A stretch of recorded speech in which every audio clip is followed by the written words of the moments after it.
Hello all வணக்கம். World cup நெருங்கிக்கிட்டே இருக்கு. போன எபிசோட்ல வந்து நம்ம டிஃபெண்டிங் சாம்பியன்ஸ் இங்கிலாண்டை பார்த்தோம். இந்த தடவை ஒரு consistent team, most number of titles Australia பார்க்க போகிறோம். ஆஸ்திரேலியாவோட ஸ்குவாட் ஆஃப் 15 நான் படிக்கிறேன். அதுக்கப்புறம் பீடாக் இஸ் வித் தஸ். பீடாக் நம்ம கூட டிஸ்கஸ் பண்ணியிருக்காரு. I will go head with the squad now.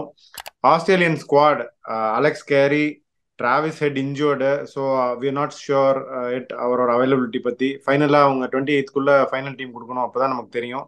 Jazz English, Steve Smith, David Warner, Sean Abbott, Cameron Green, Mitch Marsh, Glenn Maxwell, Marcus Stoinis, Pat Cummins, Ashton Agar. அவருக்கும் ஒரு சின்ன injury issue இருக்குன்னு கேள்விப்பட்டோம். So அதுவும் நமக்கு 28 தான் தெரியும். Josh Hazlewood, Mitch Starc and Adam Zampa. So பீடாக், வெல்கம் டு த ஷோ. உங்களோட இனிஷியல் தாட்ஸ். நிறைய இன்ஜுரி கிளவுட் இருக்கே பீடாக். இல்ல, இன்ஜுரி கிளவுட் நிறைய இருக்கு. பட் டைம் உங்களுக்கு இருக்கு. இப்ப டிராவிஸ் ஹெட்டோட இன்ஜுரி பத்தி நீங்க சொன்னீங்க. It is a cause of கன்சர்னே ஒழிய இந்த நசீம் ஷா மாதிரி ரொம்ப சீரியஸான இன்ஜுரி கிடையாது. Similar case is apply to Ashton Agar also. இப்ப இந்தியா வந்து ஒரு டீம் தான் இது வரைக்கும், நம்ம 2 டீம் ரிவ்யூ பண்ணியிருக்கோம். இங்கிலாந்து வந்து கஷ்டப்படுவாங்க, பட் அப்படியே முட்டி மோதி ஏதாவது ட்ரை பண்ணி சான்ஸ் இருக்கு வர்றதுக்கு செமிஃபைனல்ஸுக்குன்னு சொன்னேன். இப்போ ஆஸ்திரேலியா பாத்தீங்கன்னா ஒரு இந்தியா மாதிரி ஒரு எல்லா பேசஸும் கவரா பியூட்டிஃபுல்லா செலக்ட் பண்ணிருக்காங்க டீம். இப்ப எப்படி அவங்க போவாங்க பிளேயிங் 11? நீங்க ஸ்குவாட படிச்சுட்டீங்க. இப்ப வார்னர், இப்ப வந்து டிராவிஸ் ஹெட் வந்துட்டு தெரியல, ஒருவேளை ஒரு 2-3 மேட்ச் விடுறாங்களோ என்னன்னு தெரியல. இந்த இன்ஜுரி வந்து அவ்வளவு சீரியஸா இல்ல. அப்படி ஒரு இன்ஜுரி இருந்ததுன்னா Mitch Marsh is definitely going to open the batting, followed by Steve Smith. இந்த நம்பர் 4 வந்துட்டு இந்த ஜோஷ் இங்கிலீஷ் ஆடுவாரு. என்ன கேட்டீங்கன்னா நான் 28th என்ன பண்ணுவேன், I will swap Josh Inglis with Marnus Labuschagne. ஏன்னா உங்களுக்கு வந்துட்டு இந்த அதுக்கப்புறம் என்ன பவர் ஹிட்டர்ஸ் வராங்க உங்களுக்கு. அதுக்கப்புறம் உங்களுக்கு வந்துட்டு நம்பர் 5ல கிளென் மேக்ஸ்வெல், நம்பர் 6ல மார்க்கஸ் டாய்னிஸ், நம்பர் 7ல Alex Carey who's going to have a double gear, followed by Starc, Cummins, Hazlewood and ஜாம்பாங். போது எல்லா பேசஸும் கவர்டு. இப்போ 2 அட்டாக்கிங் ஃபாஸ்ட் bowlers இருக்காங்க. That is going to be Starc and Cummins. They will go all out early on. அதுக்கப்புறம் இந்த 10 ஓவர்ல 50 run பேங்கர்னா ஜோஷ் Hazlewood. 10 ஓவர்ல 50 ரன் நம்ம சொல்லுவோம், 2 விக்கெட் கண்டிப்பா எடுத்துருவாரு அவரு. அதுல ஒண்ணு எந்த சந்தேகமும் கிடையாது. அவரை கிளவரா அவங்க யூஸ் பண்ணணும். எப்படி யூஸ் பண்ணணும்னா இந்த ஒரு தேர்ட் பவுலரா அவளை ஒன் சேஞ்சா கொண்டு வந்துட்டு 40 ஓவர்ஸ்க்குள்ள அவரே மிடில் ஓவர்ஸ்ல போட்டு போட்டு போட்டு ப்ரெஷர் பண்ணி முடிச்சிடணும். டெத் ஓவர்ஸ்ல எடுத்துன்னு வரக்கூடாது. அதுக்கப்புறம் ஜாம்பா வந்துட்டு இப்போ அன்பார்ச்சுனேட்டா அந்த ஒரு நேஷனல் ஹைவே ஒண்ணு இருக்கு பிரிட்டோரியால, NH7 அதுக்கு பேரு. அந்த ரோட அப்படியே உத்து பார்த்தோம்னா மூஞ்சி தெரியுதா மூஞ்சி. அந்த NH7ல வந்து 10 ஓவர்ல 113 கொடுத்தாருங்க. நிறைய பேர் என்ன சொல்றாங்க, ஓகே இங்க வந்துட்டு ஆஸ்திரேலியா வந்து ஓகே ஆஸ்டன் ஏகர் ஒரு டிஃபென்சிவ் போலரு, ஜாம்பாவும் அடி வாங்கினா சான்ஸ் இல்லைன்னு இங்க நல்லா போடுவார் ஜாம்பால. சார் அந்த பிரிட்டோரியால எவனும் போலிங்கே போட முடியாது. அதையும் நான் எப்பயே சொல்லிடுறேன் உங்களுக்கு. நான் இங்கே தான் 15 வருஷமா இருக்கேன். போலிங்கே போட முடியாது அங்க ஒரு சில பிக்சர்ஸ்லாம் வந்துட்டு உங்களுக்கு. So Zampa is going to be good addition. அவங்களுக்கு வந்து they also got Marcus Stoinis who is good enough to bowl 6-7 overs. They got Glenn Maxwell, அவரும் வந்து ஒரு ஏமாத்தக்கூடிய ஆளு.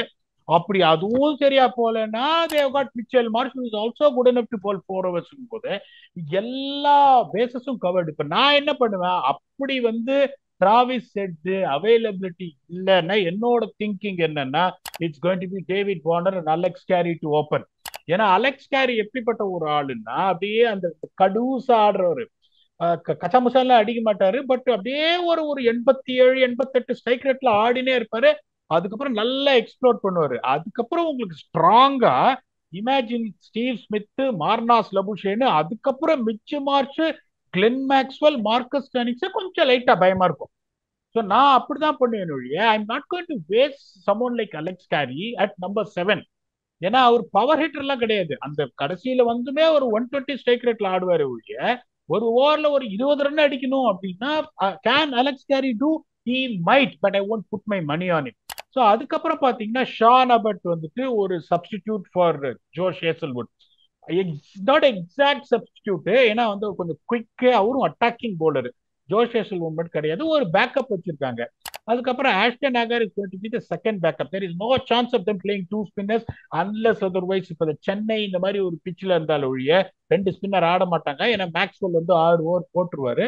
அதுக்கப்புறம் இந்த கேமரூன் கிரீன் வந்துட்டு is another substitute for backup for Marcus Stoinis போது இவங்க எல்லா பேஸும் கவர்டு.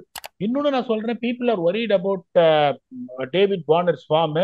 அதே மாதிரி ஸ்டீவ் ஸ்மித்தும் இன்ஜுரி அது இது ஆள்ல 2 பேருமே பிக் டோர்னமெண்ட் பிளேயர்ஸ், கண்டிப்பா அடிப்பாங்க. இப்ப என்ன கேட்டீங்கன்னா நான் அப்படிதான் போவேன். இந்த டீம் நீங்க யோசிச்சு பார்த்தீங்க, டிராவிஸ் ஹெட் இருந்தாலும் இப்ப டிராவிஸ் ஹெட் திரும்பி வந்துட்டாருன்னா டேவிட் வார்னர், டிராவிஸ் ஹெட், ஆனா டிராவிஸ் மார்லா. Fracture I think it is unlikely. இல்ல நீங்க டாக்டர், அதனால வந்துட்டு உங்களுக்கு அது நல்லா தெரியும். நான் வந்து கிரிக்கெட் எக்ஸ்பர்ட் தான். அப்படி அவர் வரலன்னா கூட ஐ ஹவ் காட் நோ ப்ராப்ளம்ன்றேன். நான் எப்படி யோசிப்பேன்னா David Warner, Alex Carey opening, 1 down Labuschagne, 2 down Smith. இப்ப நான் ஒரு 28 ஓவர் செட் பண்றேன். 28 ஓவர்ல ஒரு 150 for 3 செட் பண்ணிட்டேன்னா அதுக்கப்புறம் Mitchell Marsh, Glenn Maxwell, Marcus Stoinis யாராவது ஒருத்தர் ஒரு பவர் பேக் 40 அடிச்சுட்டாங்கன்னா 330 போயிடுவாங்க. 330 போனா உங்களுக்கு 2 attacking bowlers up front, that is going to be Pat Cummins and Mitchell Starc. 10 ஓவர்ல 50 கொடுக்குற Josh Hazlewood, genuine wicket taker Adam Zampa. அதுக்கப்புறம் அவங்களுக்கு ஆப்ஷன்ஸ் பாருங்க, Mitchell Marsh, Marcus Stoinis, Glenn Maxwell போது இது ஒரு கம்ப்ளீட் டீம் இது. இவங்களும் பாத்தீங்கன்னா இந்தியாவுக்கு வந்து டாப் ஆஃப் த டேபிள்ல காம்படிஷன் கொடுக்குற ஒரு டீம்னா that is going to be Australia. So என்னோட கால்குலேஷன் படி பாத்தீங்கன்னா they ease through to the semifinals and the first and second spot will be occupied by India and Australia after the standings. If India is going to lose their top pole position in the table, I think the only team that can overtake them in the rankings sheerly because of the balance they have got is Australia. Okay.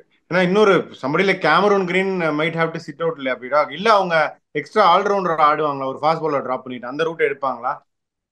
போன தடவை India சீரீஸ்ல சில match try பண்ணாங்க. இல்ல number 7 வந்துட்டு இப்ப அவங்க number 7 தான் கேரி ஆடுவாங்க. பட் என்னோட திங்கிங்க நான் சொன்னேன். அப்படிங்கும்போது இவ்வளோ பவர் இருக்கும்போது they want to keep equal balance between bat and ball. இந்த கேமரூன் கிரீனும் பாத்தீங்கன்னா 10 ஓவர்ல போட முடியாது, ஒரு 6 ஓவர் போடுவாரு. பேட்டிங் வந்து பவர் ஹிட்டிங் வந்துட்டு உங்களுக்கு மிச் மார்ஷ், ஸ்டாய்னிஸ், மேக்ஸ்வெல் இத்தனை பேர் வச்சுட்டு இப்ப எனக்கு என்னன்னா இந்த ஜோஷ் இங்கிலீஷ் வந்து ஐ ரேட் ஹிம் வெரி ஹைலி. தப்புட்டு இப்ப தைரியமா வந்து அடிப்பாரு.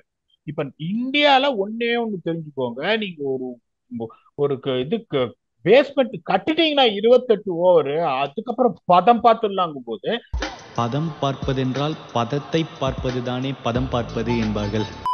டாப் 4 வந்து உங்களுக்கு ஸ்ட்ராங்கா இருக்கும். டேவிட் வார்னர் எப்படி ரன் அடிக்கிறதே தெரியாது, ரன் அடிப்பாரு.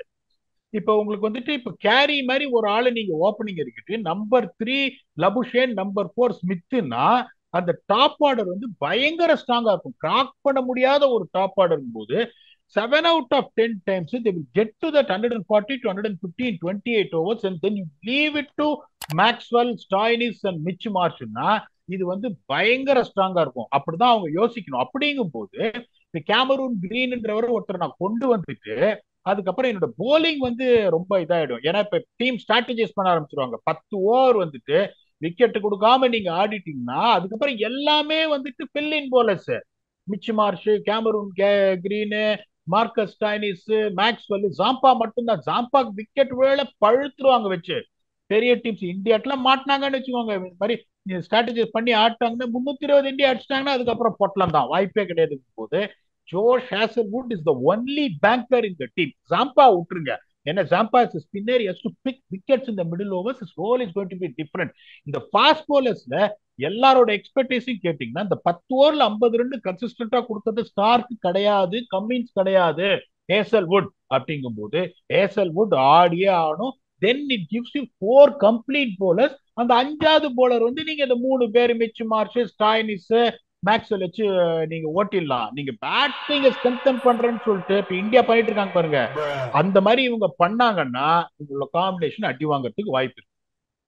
ஓகே, நீங்க சொன்ன மாதிரி ஸ்டார்க்கும் சரி கமின்ஸ் 2 பேருமே they're coming back from injuries. Starc நம்ம பார்த்தோம் விக்கெட் எடுத்தாலுமே ஆஷஸ்லயுமே நம்ம டிஸ்கஸ் பண்ணியிருக்கோம், அவர் பழைய பன்னீர்செல்வமா இல்லை அப்படின்னு சொல்லிட்டு. கிராயின் இன்ஜுரி வேற அப்படிடா. ஸோ ஸ்டார்க் கமின்ஸ் நீங்க எந்த அளவுக்கு you expect them to be back at their பெஸ்டா, இல்ல என்ன நீங்க நினைக்கிறீங்க? அவங்க நீங்க எல்லாம் எப்படின்னா ஐபிஎல்ல சாக்ரிஃபைஸ் பண்ணிட்டு கண்ட்ரி காணணும் அப்படின்ற ஒரு வெறி இருக்கிறவங்க, very passionate people to achieve something for Australia. இப்போ ஸ்டார்க்கெல்லாம் இஸ் வேர்ல்ட் கப் வின்னர்னாலும் ஒவ்வொரு வேர்ல்டு கப் வரும்போது திருப்பி திருப்பி ஜெயிக்கணும்ன்ற வெரி ஜாஸ்தி இருக்கிறவங்க போது they will come at full throttle, அது சந்தேகமே கிடையாது. But there approach is what something they need to be very clear on India. ஏன்னா இந்தியால பாத்தீங்கன்னா அவ்வளவு பெருசா அவங்களுக்கு சீம் மூமெண்ட்டும் ஸ்விங்கும் ஏலியான்னு இருக்காது. அதுவும் பர்டிகுலரா நீங்க வந்துட்டு இந்த ஃபர்ஸ்ட் போலிங் போட்டீங்கன்னா 1 மணிக்கு டே அண்ட் நைட் மேட்ச்ல பெருசா உங்களுக்கு வந்து பால் அங்கங்க அலையாது போது அவரோட நேச்சுரல் இன்ஸ்டிங்ஸை கர்வ் பண்ணிட்டு they have to be little bit on the defensive side. I'm not saying more defensive side, little bit on the defensive side. அந்த மாதிரி இருந்தாங்கன்னா நல்லா இருக்கும்.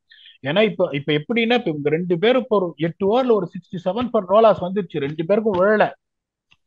ஹேசல்வுட்டுக்கும் பேட் டே. ஜாம்பா வந்து ஒரு 10 ஓவர்ல 51 ரன் விக்கெட் விழலன்னா 330 கோடி. எல்லாரும் ரொம்ப ஈஸியா நினைச்சிட்டு இருக்காங்க இந்தியால பேட்டிங் ட்ராக் 330 எல்லாம் அவ்வளவு ஈஸி கிடையாது. Doesn't happen 8 out of 10 times team chasing 330. இந்தியாவுக்கு தெரியும் எப்படி சேஸ் பண்றது என்ன. மத்தவங்களுக்குலாம் அங்க சேஸ் மாஸ்டர் இருக்கார் ஒருத்தர் இந்தியால. If you expect other team to chase 330 on a consistent basis, you are wrong. 290 மேல போச்சுனாலே அந்த டேஞ்சர் சைன் வந்துரும். So when you have a top 4 like this, we are going to settle the things for the late order. இப்போ Carey, Warner, Labuschagne, ஸ்மித்னா they got massive chances. அவங்க சும்மா மிச் Marsh opening இருக்கு தட்டால் திடீர்னு அடிக்கிறேன்னா what happened in South Africa might happen. அதுதான் பீடா. இப்ப நீங்க சொல்ற ஆர்டர் வந்து வேற மாதிரி இருந்தது. அவங்க எடுக்கிற அப்ரோச் வந்து மிச் மார்ஷ் போன வாட்டி அவங்க சப்ஸ்டான்ஷியேட் பண்றது. லாஸ்ட் டைம் இந்தியால மிச் மார்ஷ் ஓப்பனிங் ஆடினாரு. he had success also. So அந்த பேசிஸ்ல Mitch Marsh opening Steve Smith வந்து has gone and record and set preferred batting position வந்து நம்பர் 3 அப்படின்னு சொல்லிட்டு. ஸோ அவங்களோட அப்ரோச் லைக்லி டு பி வந்து Warner, Mitch Marsh, Steve Smith, லபுஷேனை வில் ஸ்லாட் இன் அட் 4, அப்புறம் Maxwell, Carey, may and Stoinis, அப்படிதான் இருக்கும். பட் நீங்க சொல்ற ஆங்கிள் வந்து இட் இஸ் இன்னும் ஒரு லாஜிக்கலான ஒரு ரூட். அதை அவங்க எடுப்பாங்களா இல்லைன்னு வி டோன்ட் நோ. இன்னொரு கொஸ்டின் என்னன்னா பீடா, இப்போ Ashton Agar fitness is under question. In case if he fails to recover, Ashton அகாருக்கு நீங்க யாரை சப்ஸ்டியூட்டா பாக்குறீங்க? வேற என்ன ஆப்ஷன்ஸ் உங்களுக்கு இருக்கு to bring into the squad? நான் ரொம்ப தைரியமான ஆளுங்க. நான் அந்த தன்வீர் சங்காவை கொண்டு வந்துருவேன். நான்லாம் எப்படின்னா ஒரு பிளேயரை வந்து ஒரு எப்படி டிஃபென்ஸ் ஆடுறாரு, பேட்ஸ்மேன் எப்படி போலிங் போடுறாருன்னு 2 பால் நெட்ஸ்ல பார்த்தேன்னா இவன் தேருவான். I will not wait for 7 years. 7 வருஷம் ஆடி 50-100 அடிச்ச அப்புறம் அவன் லெஜெண்ட்னு சொல்றது இது கிடையாது. ஸோ அந்த தன்வீர் சங்கா பாத்தீங்கன்னா பியூட்டிஃபுல்லா ஆர்ல பீட் பண்றாரு எல்லாரையும் பார்ப்பேன். அப்படி இல்லையா, people might argue that Ashton Hagar can bat. எத்தனை பேரையா பேட்டிங் ஆடுவீங்க? ஸோ எப்பதான் உங்களுக்கு அந்த இது முடியும்? 11 பேரும் பேட்டிங் ஆடுங்க. ஸோ நான் என்ன பண்ணுவேன், if it doesn't go well I'll bring Tanveer Sangha in straight away. ஏன்னா அது எனக்கு என்ன ஒரு ஆப்ஷனை கொடுக்கும்னா, it is going to be a like to like replacement for Zampa if Zampa doesn't kick on. இன்னொன்னு நீங்க சொன்னீங்க, இப்போ ஸ்டீவ் ஸ்மித் நம்பர் 3 ஆனாலும் எனக்கு ஒன்றும் ப்ராப்ளம் இல்லை. I can slot number 4 in Marnus Labuschagne. ஏன்னா உங்களுக்கு இந்த ஜோஷ் இங்கிலீஷும் பாத்தீங்கன்னா attacking player, decent player of spin. Maxwell எப்படி ஸ்பின் ஆடுவாருன்னு எல்லாருக்கும் தெரியும், நிறுத்தலாம் மாட்டாரு. இப்போ உங்களுக்கு வந்து அப்படியே ஒரு நல்ல ஒரு சிச்சுவேஷன்ல ஒரு 150 for 2 வந்து 150 for 3 161 for 5 ஆகிறதுக்கு சான்ஸ் இருக்கு.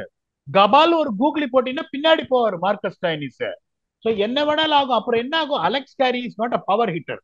அவரு வந்து என்ன பண்ணுவாரு, அந்த சிச்சுவேஷன்ல 20 பால்ல 11 ரன் ஆடினாருன்னா கம்ப்ளீட்டா மொமெண்டம் போயிடும். So most important thing for a team like this which bat deep and got power ஹிட்டர்ஸ்னா கன்வென்ஷனல் பிளேயர்ஸ் முன்னாடி இறங்கிட்டு அவங்களுக்கு வந்து செட் பண்ணி கொடுக்கணும் இன்னிங்ஸை. நீங்க எடுத்தோடனே பேராசப்பட்டு நான் எடுத்தோடனே இப்படி போறேன் 121 for 1 134 for 4 ஆச்சுனாலும் பொட்டலாம். அப்படிங்கும் போது என்னோட option Travis Head is not ready, Alex Carey has to open. Okay. அதே மாதிரி ஆடம் ஜாம்பா டெத்ல நிறைய மேட்ச் போட்டிருக்காரு. Has had success also. அந்த மேட்ச் அடிச்சிட்டாங்க கிளாசனும் மில்லரும் நீங்க சொன்ன பிரிட்டோரியா மேட்ச்ல. பட் தென் நீங்க என்ன ஃபீல் பண்றீங்க? ஜாம்பா வந்து டெத்ல போடுறது, நிறைய பேர் அசரங்கா போட்டிருக்காரு ஸ்ரீலங்காக்கு, Rashid Khan is bowling death. இந்த 40+ ஓவர்ஸ்ல எல்லாம் வந்து ஸ்பின்னர்ஸ் போடுறாங்க, குறிப்பா லெக் ஸ்பின்னர்ஸ். அதை எப்படி பாக்குறீங்க? ஜாம்பாக்கு அந்த ரோல் சூட் ஆகுமா? அதாவது நான் எப்படி பார்ப்பேன் அப்படின்னா, நீங்க கேட்ட கேள்விங்கெல்லாம் வந்து ஒன்னு ரஷீத் கான் ஏர் ஸ்பீடு, இன்னொன்னு Hasaranga variations. Zampa got a googly, Zampa got a slider. And is also quick through தேருங்கும்போது ரொம்ப லேட்டா எடுத்துன்னு போகாம ஒரு 41st ஓவர் 43rd ஓவர் அந்த மாதிரி நீங்க எடுத்துன்னு வந்தீங்கன்னா there is a good chance. Another advantage you have got bowling in death overs, the people have to understand you can have 5 fielders outside. Okay 11 to 40 நீங்க நாலு ஃபீல்டர் வச்சு போடுறது ரொம்ப கஷ்டங்க ஸ்பின்னருக்கு. ஒரு சமயம் மிடான உள்ள கொண்டு வரணும், மிடாஃப கொண்டு வரணும், கவுகானரை கொண்டு வரணும், லெக் சைடு ஃபீல்டு ஓப்பன் பார்க்கும், பயங்கர கஷ்டம். அதே மாதிரி நல்ல பாட்டா விக்கெட் இருந்துச்சுன்னாங்கும் போது if you ask someone like Zampa with 5 fielders outside, if you want to bowl early on in the death overs, gleefully he will say தயவு செஞ்சு கொடுங்க 2 ஓவர்னு. And he has got loads of experience. It's not a newcomer. He has been playing all formats of cricket. He has been success in many global leagues also, playing IPL, one of the toughest tournament to bowl அப்படிங்கும்போது I think he'll be very happy to bowl that 41st and 43rd over if not late. Okay பீடாக். So Australia ஓரளவுக்கு cover பண்ணிட்டோம்னு நினைக்கிறேன். என்ன கேட்டிங்கன்னா good enough to qualify and good enough to win the title also. உங்களுடைய final thoughts and வியூவர்ஸ்க்கு என்ன சொல்ல விரும்புறீங்க? இல்ல ஃபைனல் தாட்ஸுக்கு முன்னாடி இப்போ பால் தூக்கி உங்க இதுல போடுறேன். நான் சொல்லிட்டேன் என்னோட இதுல கண்டிப்பா குவாலிஃபை ஆகுங்க. Is the only team is going to challenge India at the top ஸ்பாட்னு. இப்ப நீங்க வந்துட்டு அவங்க என்ன நம்பர்ல முடிப்பாங்க, செமிஃபைனல்ஸ் வருவாங்களா மாட்டாங்களா அதை சொல்லுங்க. Then I will give my final thoughts. நீங்க சொல்றதுதான் பீடாக். I fully agree with that. India 1னா Australia 2, Australia 1-2. I also feel it will be India Australia. கண்டிப்பா செமிஸ் போயிடுவாங்க. ஆல் த வே போறதுக்கும் சான்ஸ் இருக்கு. We never know with Australia. Genuine title contenders அப்படின்னு நான் ஃபீல் பண்றேன். ஸோ உங்களுடைய final thoughts? நானும் அதே தான் இது பண்றேன். இப்போ ஆக்டோபஸோட ப்ரெடிக்ஷன்ஸ் ஆல்மோஸ்ட் எல்லாமே கரெக்டா தான் போயிருக்கு. நான் இந்தியா பத்தி சொன்ன போதும் நீங்க ஓகேன்ட்டீங்க. Hopefully it happens. இப்போ வந்துட்டு அடுத்த இது ப்ரிவியூ என்னன்னா, எனக்கு ரொம்ப பிடிச்ச டீம், மனசு 2 பக்கமும் வச்சிருக்கிற டீம் எங்க புரோட்டியஸ். அவங்களுக்கு சான்ஸ் இருக்கா இல்லையா, அவங்க என்ன பண்ணணும் அப்படிங்கிறது நெக்ஸ்ட் எபிசோட் வரும். இங்கிலாந்து பாத்தீங்க, இப்போ ஆஸ்திரேலியா பாக்குறீங்க, சவுத் ஆப்பிரிக்காக்கு சான்ஸ் இருக்கா? Come back to the next episode. Until then, keep supporting us and subscribe to our channel. Thanks a lot and bye bye.